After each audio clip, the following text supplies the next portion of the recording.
Hello and welcome to the Voice of the Vic podcast with me, Ben Aiton, and Cameron Smart. And we are back to discuss Watford's 1-0 home defeat to Cardiff City. Firstly, Cam, how are you doing, mate? I'm well, yeah. I'm much better. I've had a rough week, just had a bug all week, but thankfully that stopped me from going to Watford Cardiff yesterday because my word, that was boring. Um, but yeah, other than that, doing pretty well. How about yourself? Good stuff. Yeah, we'll get into the boring game that was Watford versus Cardiff City in a bit. But yeah, Jesus, that was mind numbing. Yeah, all good here, mate. All good. Had a family day today. I've been in London with my family. Took my little girl sightseeing a little bit. Went to Buckingham Palace and all that. So yeah, it's been a good day. My legs are absolutely shattered though. Had two six-a-side games this week, trying to build up my fitness for that WD18 Cup that's coming up soon. And then I ran back to my car from Vicarage Road yesterday, so I got about a 1.5 mile run under my belt. Then also walked for about 4 miles today. So yeah, I'm trying to build up my fitness and be a bit healthier. But yeah, all good. Thank you, mate. So we'll dive straight into it. Team news. Where we always start. Watford made one change to a team that drew 0-0 away at Hillsborough during a week to Sheffield Wednesday. The only change was Yasser Asprilla came in for Tom Deli Bashiru. What did you make of that starting lineup, Cam? Was you expecting more changes to that team, considering we had 3 games in 6 days? No, look, I thought that was the best lineup you could possibly put out. I mean, I looked at the one on Wednesday. I thought that's nearly what you'd expect. But why is Yasser on the bench? So the logical thing is put Georgie Chatmatadze back in the middle and get Yasser Asprilla in because he's our most talented, most dangerous attacking player. He'll create chances for us, you'd think. But no, I really like that team. The debatable thing for me was Matty Pollock. We all obviously wonder, is he going to keep his place? You know, he's fought his way into the team. Um, why would you change a defence that's just kept your first clean sheet since November? So yeah, I see the logic in keeping him in, and I thought after Wednesday night he deserved to keep his place. Yeah. Yeah, no, definitely. I don't think he'd put a foot wrong really in that Sheffield Wednesday game. I think it was maybe a bit fortunate he didn't pick up a second yellow card towards the end because 2 identical fouls within the space of 5 minutes. I thought, oh, here he goes, he's going to get his marching orders. But thankfully, that didn't materialise. But yeah, warranted that second start back to back in the league. I thought he did okay yesterday. What did you make of Matty Pollock's performance? Look, I thought he looked good 1v1. I think he's shown to be a really good 1v1 defender. I Mm. think he is getting caught out a few times, maybe giving away a few clumsy fouls, and just the big thing that you're missing with Matty Pollock and Francisco Sierralta compared to what you get with Ryan Porteous is he's not a quick ball player. He's not gonna, because the two centre backs, no denying, they see the most of the ball out of anyone in our team. So you'd want them to move it on a bit quicker, like Wesley Hoot does. But when you've only got Wes Hoot who can move the ball quickly, it does slow down your play a lot, and you're not going to be as free flowing. You're not going to create as many chances. So when Matty Pollock has the ball, he didn't always make the right decision, and he didn't always play the best pass. So it's something he can improve, but I feel a lot more comfortable in that regard with Ryan Porteous there. Yeah. I think they've got their pros and cons, don't they? I think Pollock looks, like you say, good one-to-one defender. When he's tighter to the defender, I think he looks better. But with Ryan Porteous, like you say, he's better on the ball. He's better to find that pass. There's a couple of occasions in that first half, Pollock tried to play the ball down the right hand side to find Ryan Andrews or Mateus Martins, and it went out of play. Maybe that was a bit of nerves, but he did win a good couple of challenges on the edge of the penalty box, and they got loud cheers from inside Vicarage Road because well timed, and it was just exactly what he needed, and he settled down into the game after that. But yeah, I think it was an okay performance for Matty Pollock. I think it was maybe a 6 out of 10. There was nothing really a standout, really. I don't think he was really at fault for anything. But yeah, I think he deserved that back-to-back game, and I'd like him to continue and get another start at Southampton away next week. I think he deserves it, and then maybe I'd maybe look to reintroduce Ryan Porteous after that. I think he's been on the bench for long enough now to maybe come back in, because I'm with you, Cam. I feel like he is more comfortable on the ball. He's more progressive with the ball. I just think he's a better option, isn't he, at the back? Yeah, I mean, it's a case of, we've all said it about Rajvic and Bio. If you could fuse them together, you get a really good striker. If you could fuse Ryan Porteous and Matty Pollock together, I mean, that's one of the best centre backs ever, surely. It's but then you've got the flip side, haven't you? You could get Ryan Porteous's positioning and his just all round sort of weak defending, and then you get Matty Pollock on the ball. So you got to be careful there. But I see the advantage to playing either of them. I just prefer us being more on the front foot, and I'm okay with us being a bit leakier at the back if we're more entertaining. And I think we've put in our better performances this season with Ryan Porteous there, and I don't mind us. I don't mind him being out of position a few times if ultimately we're scoring more goals. No, definitely. And Ryan Porteous is actually up there with assists this season as well, which just shows how well he's doing with bringing the ball out from the back and finding a Watford shirt. I'm just trying to find now to see how many assists he actually got. He's actually got 3 assists, which is the second most in the team, from Ryan Porteous. So yeah, hopefully he'll find his way back into a team soon. But thank you everyone for watching tonight. We've got a lot of good numbers already. Got lots of comments coming in already. Mark Schofield says, hello gents. Evening, Mark. Hope you're well. Jess says Matty Pollock not good enough and too bloody slow. I think that's one of the downsides for Matty Pollock as well. It is maybe the pace of him, and there was rumours of why Charleroi maybe pulled out of a deal to take him over into Belgium was maybe down to his pace. Mark Schofield says, I'm sorry, I don't rate Pollock. He is quite rash and his passing is average. I agree, it's good 1-to-1. So yeah. But I do like that he's been involved lately. I do like that he's picking up minutes, and it's only going to help his development as a footballer. So yeah, hopefully he'll continue doing it for this season. And obviously he looks a much better player than what we saw last season away at Millwall. So that's a positive anyway.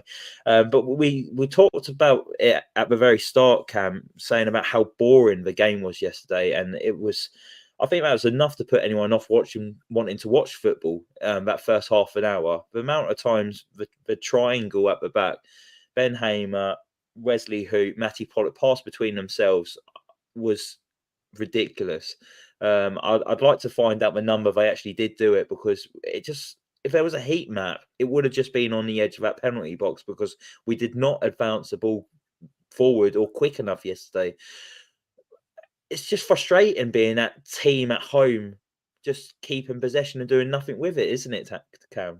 Yeah, we've seen it all before, haven't we? It's the last few seasons we've had a lot of games where it's just our centre backs. They're the only 2 players and the goalkeeper, only 3 players on the pitch at times. So it's really, really frustrating, and it gets on your nerves. I wasn't there, but I know the most used word in Vicarage Road was probably forwards. It was just infuriating to watch from my sofa, because we couldn't get the midfield involved, could we? We couldn't get the ball off Matty Pollock, and Wes Hoot was trying to get it forwards, wasn't he? But to no avail at all. So yeah, look, it happens. I just don't think our midfield's at its freshest right now. I don't think they're quite ready to be receiving the ball and turning with it and what have you. And yeah, I think our players just need a bit of a rest, which isn't going to be coming for a while. But I think that's what we need, and maybe we can look to start getting it forwards a bit quicker at some point. But like I said, getting Ryan Porteous in could also help with that. We'll see. Yeah, it just seemed too slow at the back, but also I don't think the centre halves had that option going forward, like you've just said there, Cam, as well. But maybe the midfield looking tired. I didn't really see anyone coming short to try and receive the ball off them. I didn't really see anyone trying to get into space to receive the ball or making runs in behind. It was just very static yesterday. And Val was saying in his Friday press conference saying that he wanted Watford to score with less shots on goal. But I would like my Watford team to actually have shots on goal and actually advance past the halfway line, because it felt like we've gone backwards a little bit in that essence. We try to maybe pass it around too much and get nowhere with the ball, and we didn't have many opportunities in that first half, Cam, did we? I think the best chance was maybe Ryan Andrews got down on the right hand side, linked up well with Mateus Martins, and he got in behind the defender and had a shot saved by the Cardiff goalkeeper. And then after that, maybe the best chance for Watford was a header back from Jamal Lewis, fell its way into 6-yard box to Yasser Estrella, and he kind of like stumbled over the ball or couldn't really get it out his feet. And on another day, if he got his feet into the right positions, he could have easily slotted that past Anwick in the Cardiff City goal, and it would have been 1-0 Watford. But yeah, just didn't really create enough, did we, Cam? No, and look, I thought we were comfortably the better team in that first half, but that wasn't because we were any good. I don't think we imposed ourselves nearly enough for what Cardiff were giving us, really, because let's be honest here, they turned up for a draw. They weren't getting forward with urgency. They weren't trying to dominate the ball, and they weren't looking to counter attack in any way. So they were just giving us all the time on the ball that we wanted, and we didn't do anything with it. We played into their hands, and yeah, they limited us to basically nothing. We were just so uncreative, weren't we? And that chance Yasser had, if he could have just hit that first time, could he not have hit it first time? Could he not have done that? I mean, the kid lacks confidence in front of goal, doesn't he? We've seen it in his whole Watford career since the start of last season. In front of goal, he panics. Everywhere else on the pitch, he's the most composed man you'll see. But in front of goal, he needs some kind of talking to. He needs a bit of striker training, really, because he could have so many goals this season if he just had that ice cold touch to him that, you know, maybe a Dennis might have when we see him implemented. So yeah, just disappointing to see us start the game so poorly, but not unsurprising, is it, with the way a lot of our first halves have gone of late. And you know, normally we're second half FC, aren't we? We really are. Talking about Yasser in the 6-yard box, Rabbit and headlights come to mind. He just seems to just freeze. Bristol City away was a good example as well, where I think he tried to attempt to take it around the keeper again when he should have hit it past him. Yes. But yeah, we are Watford FC second half, aren't we? First halves lately have been so poor, and it's always like, oh, it's all right, Val's going to give him a rocket at half time. But before halftime, we actually fell behind, and it was Josh Bowler, and it was the only bit of quality in the whole game, if I'm totally honest, because both teams were that poor. And you're probably well aware of what Josh Bowler can do. He did it at Blackpool for a year and a half consistently, cutting in on his left foot and then being able to bend it in the top corner. That was carbon copy of what he would do week in, week out at Blackpool, and he was able to do it at Vicarage Road yesterday. But it's just an example of maybe not getting tight enough, not getting the ball off him quick enough. I think Jamal Lewis ran past him at one stage in the penalty box. It's just could have done a lot better there to prevent that. Yeah, don't let these players get onto their strong foot. We know what he's going to do. We all know it. So you'd think our left back should know as well. And this is the thing with Jamal Lewis. He's very good at sending wingers onto their strong foot. So it's a really bizarre thing that he does. It's like he hasn't done any kind of homework on who he's playing against. And yeah, my opinion on Jamal Lewis has taken quite a U-turn, because at first I thought, okay, he looks a really solid defender. He lacks a lot on the ball, but I like what I'm seeing from him. He doesn't let many people past him. But since I said on this pod that I wouldn't mind seeing us sign him permanently, he's just looked lethargic and weak, and he just doesn't do it for me. I'd like to see someone a bit more proactive on the ball, someone a bit stronger. And I don't know if this is harsh, but I think we've downgraded on Hassan Kamara, who I thought he was quick on the ball. He was sprightly. He got it forward, and he was a good 1v1 defender with a lot of recovery pace. With Jamal Lewis, I see some defending ability, but I don't see a lot in him. I just don't really. I'm not confident in what he offers us, and I'd like to see Ken given a go there, to be honest, because I think he can give us a lot more, particularly going forward. So I don't see why we don't try that at some point. Yeah, I would rather Ken Sema there at the moment as well. I was the same as you, really. I liked Jamal Lewis leading up to his injury. I thought he was starting to find a bit of consistency. He was picking up assists in games as well. I think got an assist at Norwich at home and Hull away, and he was starting to get into his stride and that. But since he's got injured and he's came back, he just looks like he's not the same player from when he was before. I don't know whether that's down to confidence or fitness levels, but every time I watch him, I feel like he's going to give a penalty away.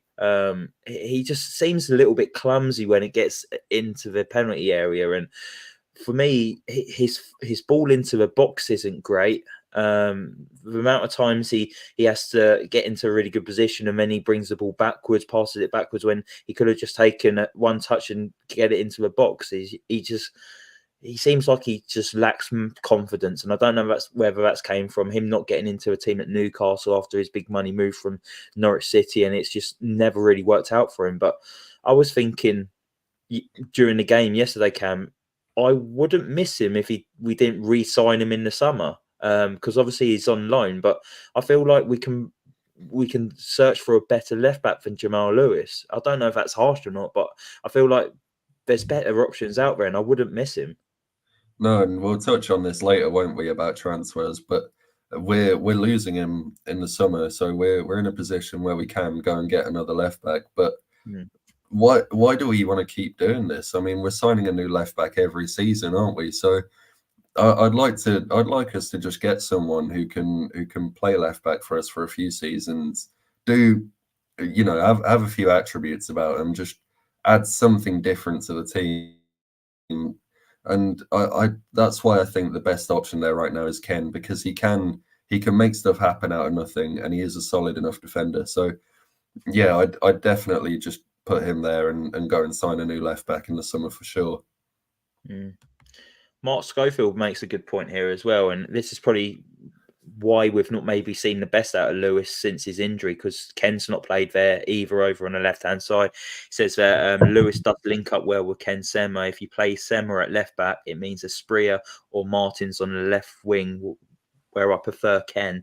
Both Asprilla and Martins are better on the right, in his opinion. And that's probably a good point as well, Cam, isn't it? When he was probably playing better, he had Ken Sema in front of him, and they did link up very well down our left-hand side. Yeah, they did. But I think we've gone in a different direction since then. I think we've moved sort of towards it looks like Asprilla and Martins are going to be our wingers until Dennis is fit, and I think Ken's just going to be a squad option, to be honest, because I don't think he quite has the pace or the energy for this style of play. And I think Ken's who you play if you start in Rajovic. We've all said that, but I don't think Rajovic is going to be getting many starts between now and the end of the season. So I'd definitely be going with Asprilla and Martins. I think Ken could work quite well with Martins on the left, just cutting in, and if Ken could just drag a man outside with him, it gives Martins a bit more room, and Martins can drag a man in and leave Ken room. So there could be a good partnership there, and it'd be the same with Chatvertadze left wing, which we've seen a few times. When you've got that inverted winger, you could do with someone overlapping them so that they just got a bit of support up there. And yeah, that's what I'd go with. That's how I think we'll add another dimension to our attack. That's what can make us more effective. But yeah, I'd just rather see Ken at left back. Well, the inverted winger for Cardiff City managed to work yesterday, didn't he? With Josh Bowler scoring in the top corner to go 1-0 Cardiff City, and it was 1-0 at half time. Because it was so stale that first half, Cam, and uninspiring and enough to put anyone off wanting to come back and watch a football game again. Was you surprised there was no changes at half time? Not really, because I didn't really. I looked at our bench and I don't really see anything that's going to come on and change the game. You've got obviously Dennis and Sema there, but neither of them have shown any kind of fitness over the past few weeks, and until yesterday. So I don't think they were options to bring on at half time. The only other choice was Tom Dele-Bashiru. I don't think he would necessarily have sorted anything out there, given that he's got the same problems Ishmael Kone has sometimes, where he sort of fades in and out of the game. But when he's on it, he can turn with the ball and he can carry it, but his final ball just isn't there. And yeah, I don't think he would have been a valuable sub until later on. So I don't think we quite have the bench to sort that situation out. And again, it speaks to our brilliant work in the transfer window, doesn't it? It does, yeah. Our non-existent work in a transfer window, really. We'll get onto that in a bit. But yeah, Val change mixed it up after 60 minutes. Nothing was really happening for Watford. I think just before the triple substitution Val made, Ismail Kone just hit the post as well with Watford with a ball into the box, and Kone stabbed a foot at it and it just hit the post and went out. But it did take a little nick as well, so it went wide for a corner. Maybe if it didn't take a nick, it could have ended up in the back of the net. But yeah, after that, corner came in, Cardiff defended it, ball went out of play, Val made a triple substitution. So the subs were Emmanuel Dennis came on for Mateus Martins, Ken Sema came on for Georgi Chapladasi, who was on a yellow card, and then Mileta Rajovic came on for Vacuum Bio. I felt like it did up the ante a little bit for Watford. We did have to insert that urgency and tempo, and it was required. I don't know why it took so long for us to actually move the ball quicker, but there was an instant impact, wasn't there, Cam? Yeah, I thought we were a lot more lively in the second half. I thought Mm. we attacked with a bit more fluidity. We struggled to create anything clear cut after that Kone chance hit the post. But yeah, lots to like about that second half, I'd say, and maybe unlucky to come out of it without a goal. But Mm. yeah, the subs, Emmanuel Dennis. I mean, he was fantastic, wasn't he? He livened everything up, and it's a night and day between that and what we've seen from him against Southampton and Sheffield Wednesday, Mm. because he's clearly a lot fitter, and it surprised me actually that he seems so much better after an extra 2-3 days of training. So yeah, maybe we can see him get a start on Tuesday night in what I expect to be a largely academy team. Maybe he can get a 90-minute run out and he could be ready for the Leicester game. Yeah, I'm really impressed with him yesterday. That's the first time I've seen him live since he's rejoined. Obviously, I didn't make the Southampton game, but I was really impressed with him. I thought he came off the bench and he was a little bit nervous, a few loose touches of a ball, but then he found his stride a little bit. And if anything, he was the one driving Watford forward. He was the one trying to create something, and he had a shot wide of the post as well. And he was all over pitch. He was over on the right hand side, over on the left hand side. Just he was trying to create for Watford, and that's what we needed. And he beat 2 or 3 men as well. And I just thought this is what we need. We needed the injected pace, the creativity, and like you, Cam, the last couple of days. It's probably helped Emmanuel Dennis more, hasn't it? He's got to know his teammates more. He's got to understand how Val wants Watford to play more, and maybe it's all piecing together now for Emmanuel Dennis. And hopefully, after Southampton or after Leicester next weekend, we'll see him up and running. But are you excited with seeing the progression of Emmanuel Dennis from the substitution appearance against Southampton and then Sheffield Wednesday and then getting half an hour yesterday? Yeah, look, 7 days ago he said himself he ran for 5 minutes and that was it for him. And the other day, yesterday, half an hour, he was running the show. So I mean, you were talking about getting your fitness up. You might need to go and speak to Val, because he can clearly do a good job in only a week. So yeah, look, I said it on our Emmanuel Dennis video. I'm so excited about him because he's just a game changer, isn't he? And Yeah. I think the issue we have is I've seen a lot of people say play him up front. I mean, I don't know if that's going to get the best out of him. I don't know about you, but I don't think playing him as a central striker is going to get the best out of him. I think you'll see a lot of the ball if he's out wide. You need a lot of service if you're running that forward line. Yeah, just get him involved, get him in shooting opportunities. I really liked his role for us yesterday, and I want to see a lot more of that. I want to see him starting. So, yeah, really looking forward to him. Although, as Mark Schofield is saying, I was livid when he shot from that tight angle. I don't know what he was thinking. Rajovic was going mental at him in that 6-yard box. Well, yeah, but would Rajovic have put it away? So actually, no. I'm glad he shot. Come to think of it. Well, remember when Dennis was playing in the same team with João Pedro? He would never pass to Oh João my Pedro, so word. he's never passed into Rajovic, is he? Well, yeah, I mean, it was Dennis, Josh King, Cucho, all of those attackers, they all just moaned at each other. So no wonder he's not passing. Yeah. I don't going back to Emmanuel Dennis and talking about central striker. It doesn't really work for me.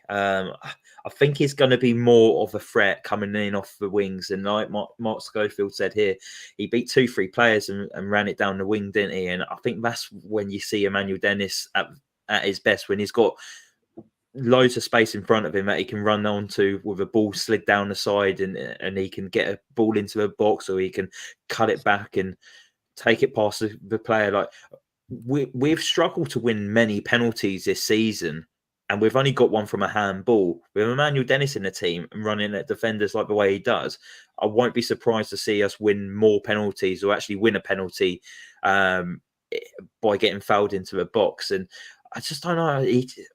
I don't think he will solve that central striking option for Watford.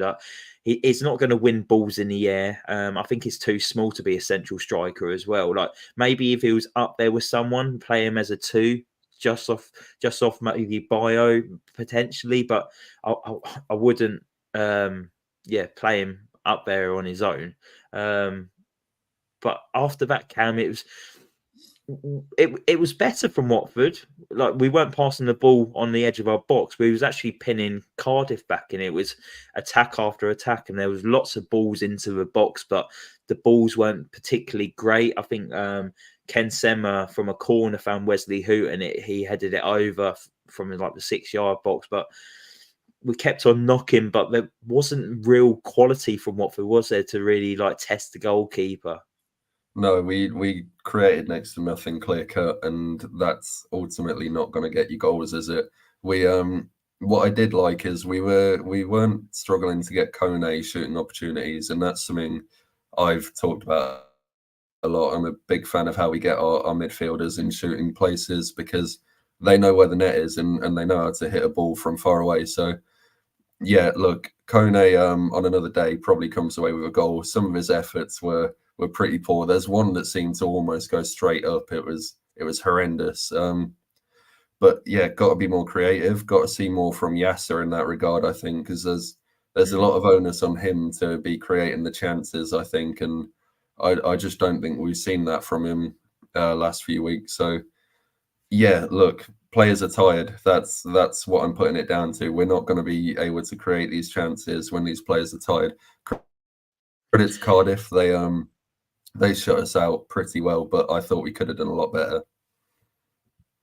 Yeah, we've got a little bit of stick before we came on air, because I put a tweet out saying that we was going on air, and we've actually named the episode tonight "Burnt Out Hornets Lose to the Bluebirds," and a few people came back saying you can't blame it on tiredness and Watford being burnt out. And then Rich WFC came back with saying how many players have actually started games this season, and the numbers are quite low. But I think that, like Lou Orns came back and said, since the first international break, the amount of games that Watford have played is ridiculous. And there might not be a lot of players that have got a lot of starts, but Vals include, we've got the smallest squad in the Championship. The least amount of players used in the Championship is Watford. Val makes loads of changes at half time after 50 minutes, 60 minutes. They're getting a lot of minutes, regardless if they're starting or not. And you know how intense his training is as well. Like, he had them all in for 8 weeks at the start of the season, drilling them double sessions, trying to get his ideas across. And I think the last couple of days, you can see that they're tired. And Cardiff, that was their first game for about 2 weeks yesterday. We played Sheffield Wednesday the other night. They played on a Friday, had a bigger break than Watford, because Watford played on a Sunday. They had a two-day break advantage. The two teams who played in the last couple of days have been more rested than Watford, and we're going again Tuesday night. So are you with me on this, Cam, that we are looking fatigued, we are looking tired?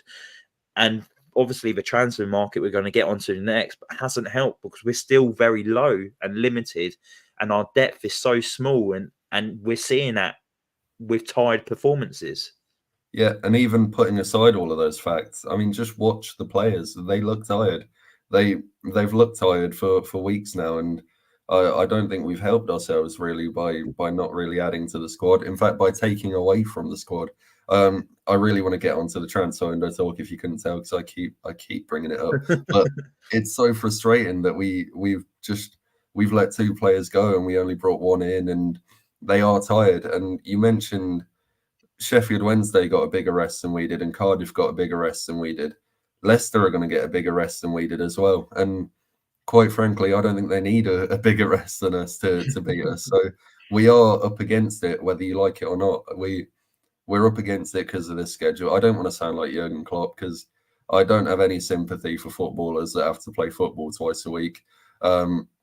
It's just a bit frustrating when your team is quite clearly tired and they are playing worse football for it. So yeah, I don't think you can disregard fatigue as a factor at all. No, definitely. Especially, I think, with the gaps in between the games for our oppositions as well, you can see that they're fresher, and that's why we've struggled in the last couple of days. And I think Cardiff, even, they signed 3 players on deadline day, and that a couple of them played yesterday as well, so that's freshening their squad as well. But Mark Schofield makes a great point here, regarding tiredness of a squad. At least Ngakia and Kiembe are back, and they said that they potentially could be back for this week. That's going to feel like 2 signings in itself, Cam, isn't it? Because obviously it's going to give Ryan Andrews a well-deserved break without putting Tom Deli-Bashiru at right back. And Kiembe, I think our midfield's lacked that energy a little bit in the last couple of games even. I think Chatverdeski looks our most liveliest in the last few games. I don't think he was maybe at it yesterday. But I feel like when Kiembe's back in the side, Kone looks a different player. And we need to get the best out of Kone, and I think Kiembe is the key for that. Yeah, and I think just the physicality of Kiembe takes a lot of pressure off Kone to do a lot of the dirty work, and that ultimately takes away from his game. So yeah, having Kiembe back will complement whoever's in midfield with him very, very nicely. And on Ngakia, I've seen a lot of people slag him off again. It's whenever he gets injured, which is a lot, to be fair.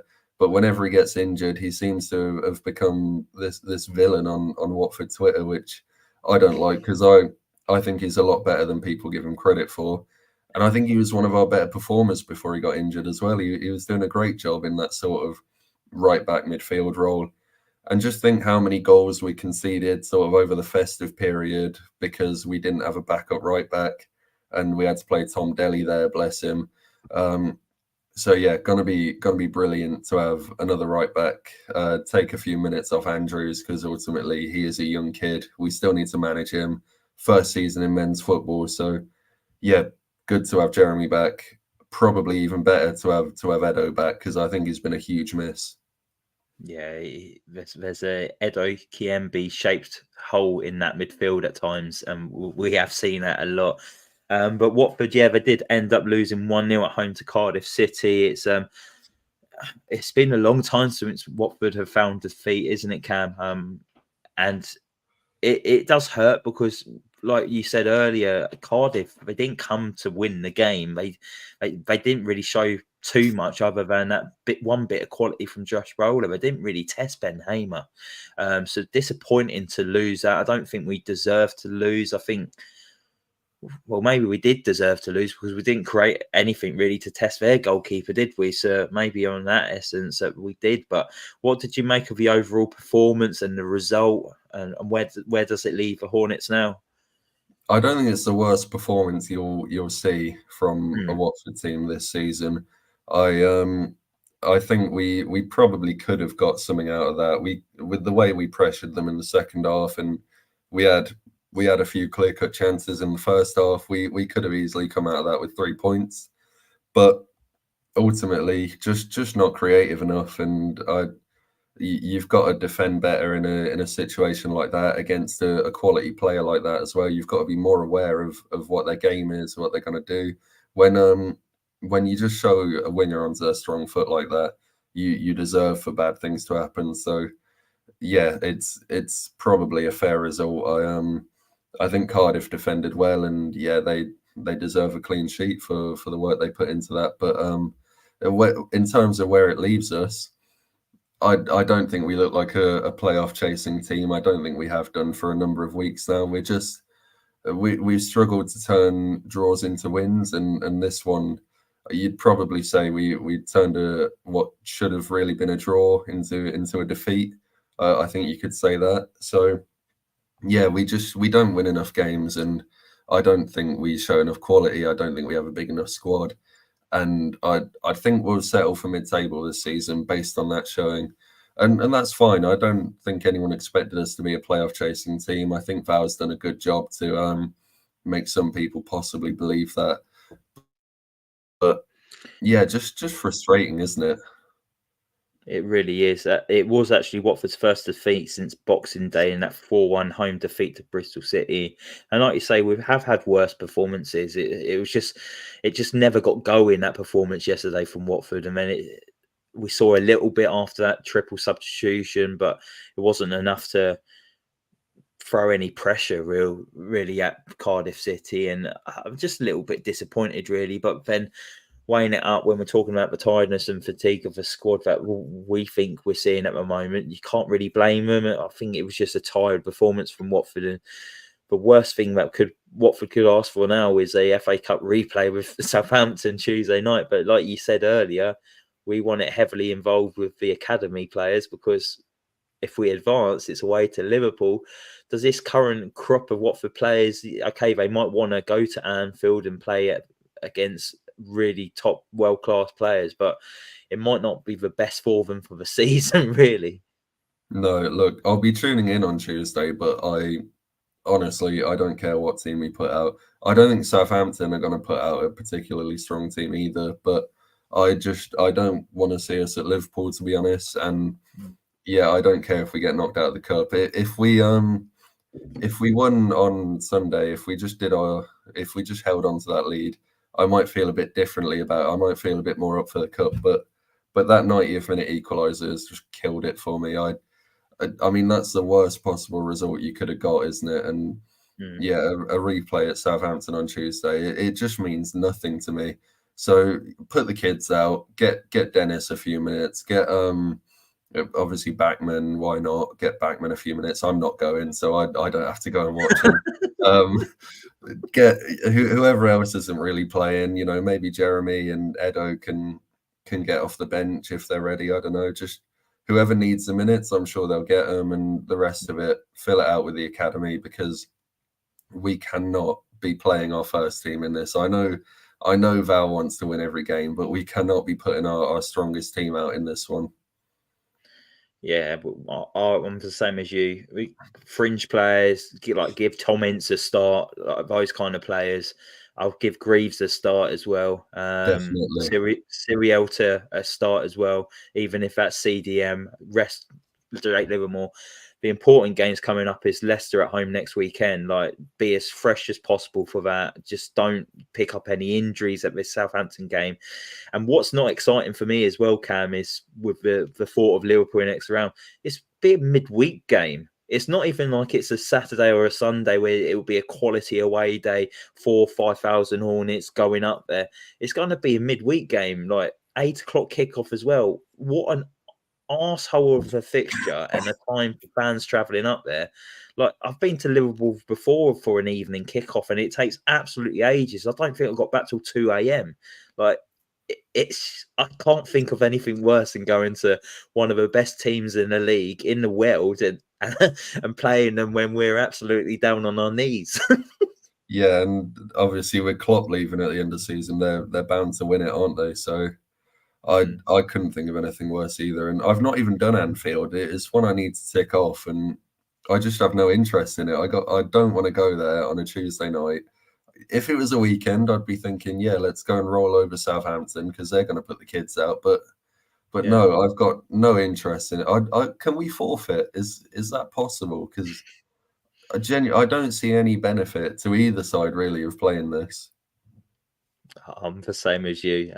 Get your comments in below if you want us to forfeit this as well. We'll put a letter into the FA and see what we can do. But yeah, I'm dreading Tuesday. If we win, yeah, I don't think we will. But No. I kind of hope we don't either, because I don't want to be watching that. It would be an embarrassment as well, won't it? Watching us play at Liverpool, they're going to be full strength. It's going to be a long evening. But we'll move on to brighter things. Yeah, that's true. We'll move on to brighter things, more positive. Transfer window. Oh, brighter. Yeah, brilliant. Yeah. Your favourite topic, Cam. Yeah, I've been What was looking your forward overall feeling with the transfer market with Watford? Oh, it was excellent, wasn't it? Out of 10. Out of 10. Out of 10. I'm gonna go with a 3 out of 10, I think. Same. Look, I think we were right to shift Healy and Loser. There's no doubt in that. Loser had to go for everything that's been going on social media and on the training ground. And he's just not playing. He wanted to go. He liked the Instagram post that we lost 1-0 yesterday as well, didn't he? That you pointed out. Yeah, he did. And he hasn't been liking any other full-time posts either. So just a little observation. I think he enjoyed that. And getting a fee for Healy, that's good business. Yeah, so done well there. But Val said he wanted a striker, didn't he? He said that clearing Healy out and getting a fee, it gives us the facilities to go and sign another number 9. Did we go and do that? I'm not judging off his comments about Dennis, because we brought Dennis in and Val immediately said, yeah, he's going to be a good option on the wing. So didn't go and buy the number 9 that he wanted. Now, the whole transfer window, I was saying it's fine if we don't sign anyone because we're not looking for immediate success. But I actually think I was wrong about that the whole time, because looking at our squad for next season, I mean, look at everything we're losing. Goalkeeper, left back, right back, DM, 2 wingers. That's everything we're losing. We're going to have to replace all that before we even think about improving the squad. And that's 7 players that we'd have to sign. And we just don't do that, do we? We don't sign 7 players. So I don't see us getting all that business done in the summer. I think you had to go and bolster the squad in January just to take a bit of pressure off what we're going to have to do in the summer. And now about this rebuild, we're set up horribly for it, aren't we? So I feel like we had to see more, and we're seeing it now, aren't we? That we just don't have enough players to compete, do we? No, and it just points fingers in the direction of it's going to be a very difficult summer for Watford to carry on this rebuild, and kind of maybe need a sale in the club to try and fund for rebuild, which will maybe point in the direction of our probably best and most asset, Yasser Asprilla, leaving. Obviously, there was talk of maybe rumours of bids coming in for Yasser Asprilla in the last couple of days of a transfer window. Rumours that maybe he's turned down the move away. Matty Pollock turned down the move away as well. But I think we probably will need to accept a bid in a summer camp to maybe help with this rebuild, because like you say, there's a lot of positions in this squad where we need it, and we haven't really helped ourselves by giving us a head start. by bringing in one or two now. I do like the Chapadesky permanent signing, but I think you could have done that at any point during the season. I don't get why it was done in January. I think it maybe gave us all a lot of false hope, thinking, signing him now is going to free up a loan spot and maybe we're going to sign someone. I think that maybe gave us a little bit of false hope. I know there's talk that we did try to sign a couple of people, but one club rejected a bid and the other one just didn't really work out. But it's a lot of work to do in the summer, isn't it, Cam? It's an awful lot. And okay, like getting Chak in, Chapadesky, I think that's a positive. But if we lose, you think who we're losing in this squad? It's left back Jamal Lewis, Ben Hamer. You need to upgrade in the goalkeeping position. We still need the left-sided centre back to back up Wesley Hoot. Who knows if Pollock will stay or if Ryan Porteous will stay? Obviously, they're both not really getting great game times at Watford. Centre midfield, you need an upgrade on Jake Livermore because obviously his legs and his age. I think Kiembe and Kone will be good still. Chapadesky as well, you throw into there. Yasser Espria will probably move on. Mateus Martins, you never know, is actually signed for Watford or Udinese, but he potentially won't be here next season. Strikers, we definitely need a striker. Emmanuel Dennis will be back at Nottingham Forest. It's a lot to do. Like, it's giving me a headache. Yep, and it's one thing having the funds. We talked about selling key players, but there's also the potential American investment. So there's a good chance we'll have the funds, but it doesn't matter if you're not going to do the right thing with it. And I don't trust us to do the right thing with it. How many January transfer windows have been all about fixing the mistakes we made in the summer? It's pretty much every year, isn't it? And the same people are making the same mistakes. We clearly haven't had a competent recruitment team for years, and we had some very competent recruitment people in the door last December, wasn't it, or December before that, and didn't use them, sacked them. So yeah, that's what happens when you're good at your job and working for Watford.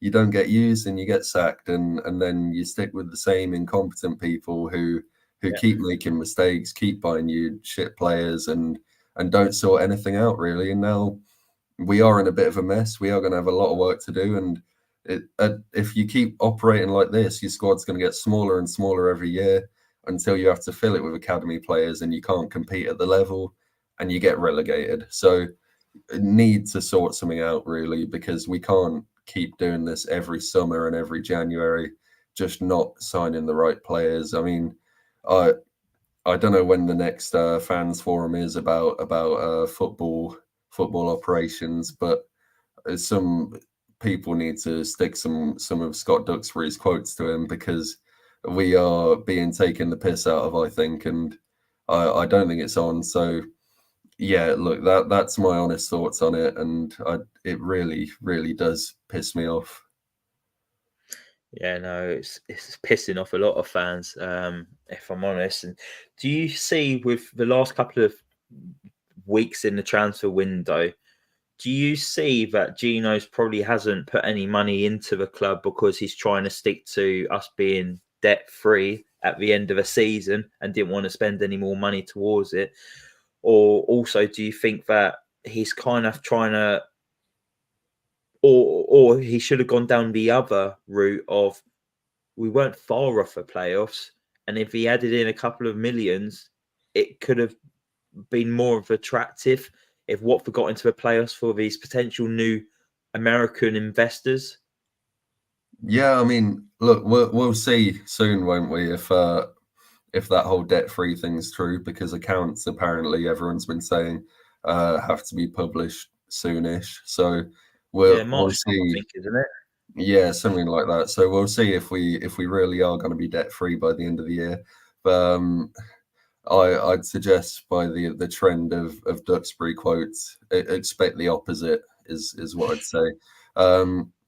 But Yeah, look, I don't see why Gino would splash the cash. I mean, he's not particularly rich for a championship football owner, if Google is to be believed.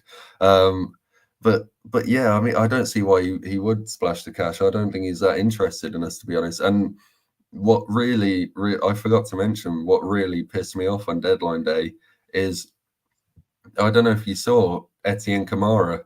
He a good young defensive midfielder who could have a big career at maybe championship level. Did Yeah. well at Huddersfield, 20 years old, gets a permanent move to the Bayats at Charleroi. So look, that could have been a valuable option for us. And I I don't know the guy, but I don't have too many doubts that he'd probably have been interested in a move back to the Championship over going to Belgium at such a young age. I mean, come on, it's not rocket science, is it? And just if you're more interested in the club you own than helping out this agent, then you'd move that player to Watford, wouldn't you? But I don't know. I don't know anymore. There was an interesting point that Lou Orns has put out in the last couple of days as well. By he's got messages from someone inside the club who he's obviously not going to name because he's been fed a lot of inside information. Where Watford have got like number one targets of who they want to bring in, but they don't really have any backups to that. If that number one target, one, doesn't want to leave, two, their club doesn't allow them to leave, and then after that, there's no real backup targets. Like surely you would recruit better and have a massive like whiteboard of players. You'd name 5 players and you would aim, you obviously put them into 1, 2, 3, and 4, but you'd say all of that would improve my squad. If I can't get 1 or 2, I'd still be happy with number 3. And at the moment, from what Lou Orns has described, is there's no backup to any of this. Well, it doesn't surprise you, does it? I mean, it Not links really. to the quote that Ishmael said as well. I mean, he said that we tried to sign a left-footed centre back in a DM, and it didn't come off. Okay, what about the backup? Did you try a backup, or did you even have a backup in mind? No. And he also said he wanted a striker. We didn't get one. That's 3 positions we targeted. We got no one. You look at Dennis, and yeah, it's great getting Dennis back. He should be one of the best players at this level. But it sounds like the deal was mainly done for us, and if we didn't get that over the line, then it'd sort of be bordering just, I'd say, incompetence, but I think it's already there. It'd be past incompetence if we didn't get that over the line. Because I mean, he's on practically nothing, and Forest have let him go, very generously. And yeah, so look, I'm not seeing that as a coup, a bit of genius from the recruitment team. I'm seeing that as we've found quite an easy option that happens to be very good. So yeah, look, I have nothing good to say about this recruitment team. But they clearly don't do their research. They clearly don't plan, and it sounds like an absolute mess, to be honest. It does, yeah. I respect Val where he's saying that he only wants to bring in players that are going to better the side and there'll be improvements. Like example for a centre back, you'd want to bring someone in of the same quality of like Wesley, who to upgrade on like Porteous and Pollock.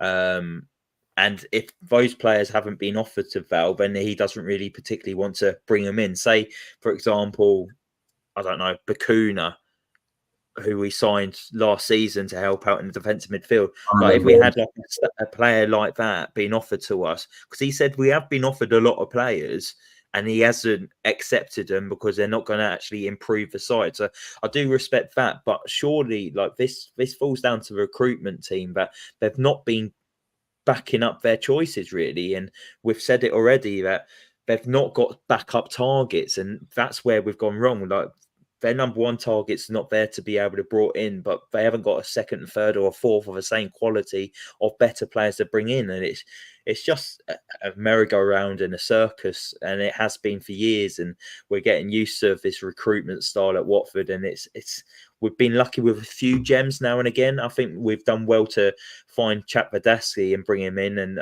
I'm excited to see more of him because with more game time, he looks exciting. But they're just not very far between, are they, Cam? And like we go through so many poor players to find a decent one, and maybe we're talking about strikers, and